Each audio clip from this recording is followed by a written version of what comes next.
Hello and good morning. My name is Sascha Fahrbach, and we are kicking off this morning's talks for the Heart of Europe Festival here in the heart of Warsaw.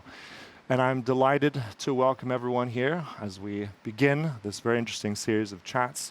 Today we're going to be focusing on one of those elements here in our region, and we have an expert from the Czech Republic. I'm delighted here to welcome Ms. Marketa Stinglowa, who is the manager of International Content Project Center from Czech Television. Thank you so much for being here in Warsaw with us. Glad to have you. Thank you very much for your invitation. It's my pleasure to be here. Now, there are many questions I want to ask you. Let's begin with the sort of the genesis, documentary films. I mean, this is something, if we look at some of the statistics, there have been more. They've been doubling in the last few years. But if we look at cinema admissions around Europe in particular, it's only about 1%. So how do you see how documentary films are going to evolve? Will they remain away from the cinema? Is it only something for OTT? How do you see that developing? Yeah, so you are right that the situation is developing and it's very changing in the last year. It is, of course, also because of the streamers. They are big players on the market. But I think that the public service television, they always played a big role in supporting of the documentary films, and I think that, for example, in Czech Republic, is the Czech television as the public service broadcaster is the main co-producer of the documentary films in Czech Republic. So it's right that there is not so many documentaries in the cinema, in the distribution. I think that their future is maybe more on TV screen or on the different platforms. So also on that note, I mean, we talk about, you mentioned in terms of it's a matter for the public broadcasters, things like this. You have done a lot in terms of collaboration and cooperation with different types of channels and networks, namely Arte and also Czech Television. So how did that come about? What have been some of the highlights of that collaboration for you? Yeah, so we really cooperate internationally on different levels. The first one is the cooperation with the European Broadcast Union. My focus is in the EBU documentary group, which is a group that consists of commissioning editors and other representatives of public service broadcasters, not only from Europe, but also from United States, from Japan, from Australia.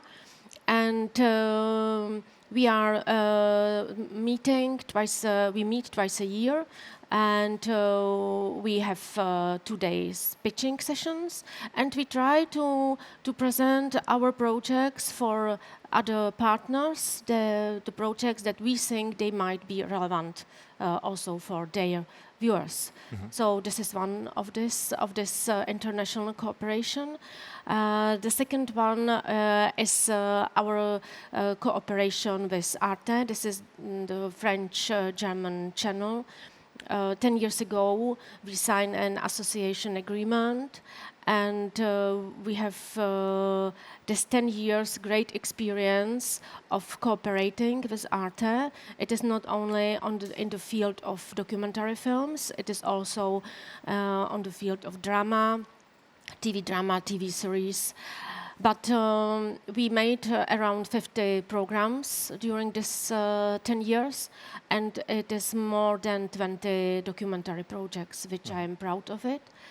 And when we are speaking a little bit more concrete, what kind of films we co-produce together. So they are, for example, the biopics of Czech famous personalities. Sometimes we thought that they are known everywhere, but we realized that this is not always true, and that we really have to present this people to the foreign audience. So we did a documentary film about the Art Nouveau painter Alphonse Mucha. We did the biopics about Milan Kundera, the writer, which was born in Czechoslovakia, but he passed away this year in France.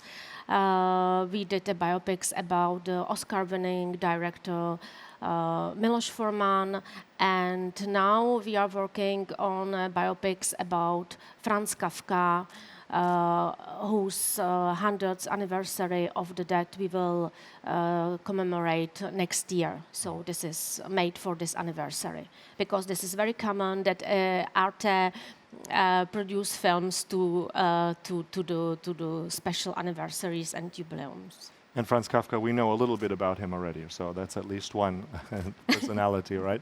But Yeah. On that note, because you said you have interest also from different countries, you mentioned Japan as well. You said that it's also been surprising that certain biopics that you've been doing, that's something new for a wider international audience. So I'm just curious about that. I mean, looking at the future now, do you see more potential also, not just for the Czech broadcaster and the Czech stories, but also for regional stories to be more, let's say, perceived? And how are they perceived in your experience when you work with international partnerships from across Europe or even further afield? How's the perception now with characters and with documentaries from this part of the world?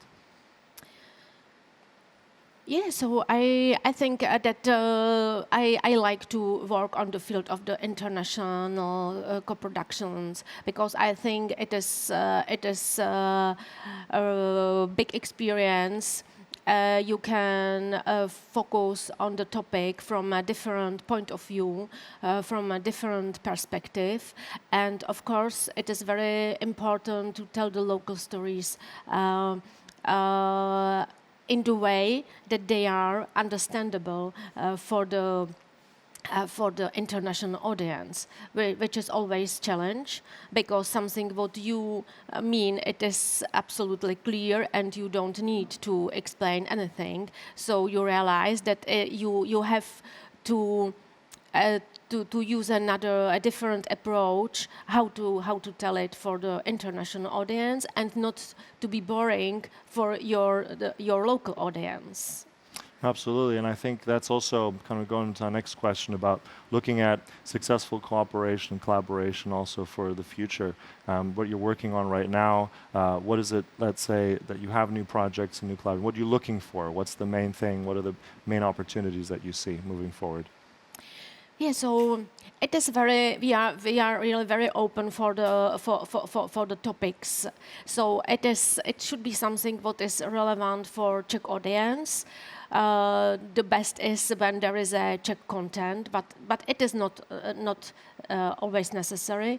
So, for example, we co-produced in the last years the project with the Austrian broadcasters and Austrian independent producers, and they are history projects about our common history, which is also very interesting, because the common history, the point of view is different from our perspective and from the Austrian perspective, and we did, for example, a battle on the Marchfeld, which is a documentary. It's a battle between the Czech king Přemysl Otakar II and Rudolf von Habsburg, and in the end we learn a lot on both sides, and it was also a very successful documentary film. Well, that's also interesting. You pointed out there's different types of perceptions, right? Different views of history. If you have someone, as you mentioned, the Austrian example with the Czechs, so that must be quite challenging to navigate. Where do you meet there in the middle when you're telling such a story and such a partnership? Yeah. So It is first. It is about big trust between the partners.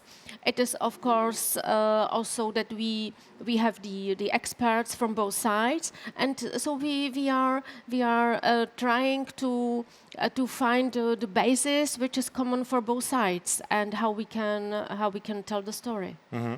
And I know we're not going to pick any favorites, but I'm just wondering about also now looking at our region here, looking at Poland, also if we look further up to the Baltic states, also into the Balkans, where do you see that potential in terms of more collaboration with documentaries?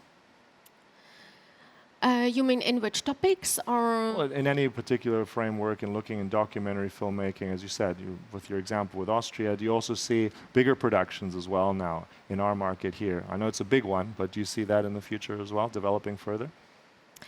Yeah, definitely. So I think it would be great to have a co-production with Poland, with Telewizja Polska, definitely, because I think we have also our common experience during the communist times. So I think that it is only about to find the story, the right topic that is interesting for both or for the audience, and then to try to build a good co-production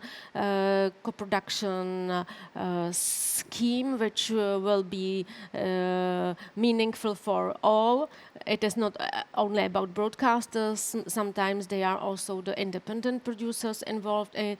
Sometimes the funds they support. So this is a really complicated structure, but my experience is that it could work when everybody is really interested in it.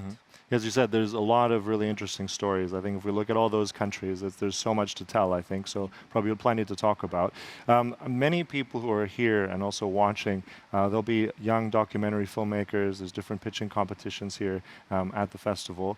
They're looking to you now for advice. If you could just, if we close here now with a bit of advice for aspiring documentary filmmakers, what can you share with them in terms of moving their chances forward in the future?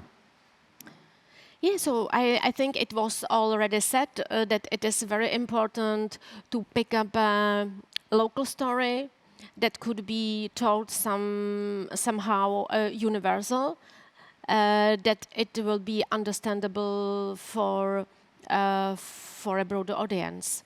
Yeah. This is what I learned also from the cooperation with Arte. They are always interested in our local stories. And then you have to find the right approach, how to tell it. So, yeah, and also looking, I think, generally as an industry for the future as well. What's exciting right now for you? If we're looking across not just the Czech Republic, but in the whole region of documentaries, what's exciting for in the next few months or years? Yeah, so it is, of course. I think because its big issue is the financing of the documentary films, and so I think that one of the way how to get the budget you really will need for your film, it is to try to co-produce internationally, and to have more possibilities to present your project.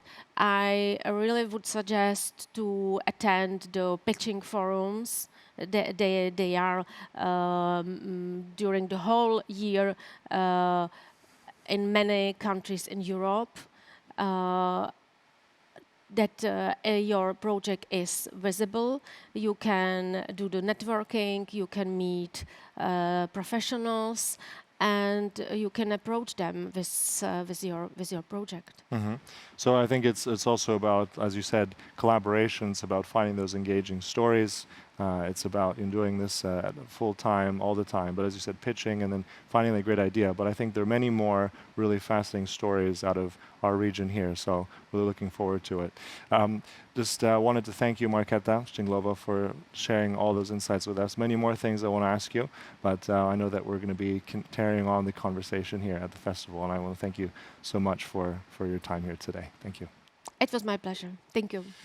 And thank you, everyone, for watching. That concludes our first morning chat here at Heart of Europe today. But of course, we'll carry on with more in the next 15 minutes, so you want to tune in for that. Thank you so much.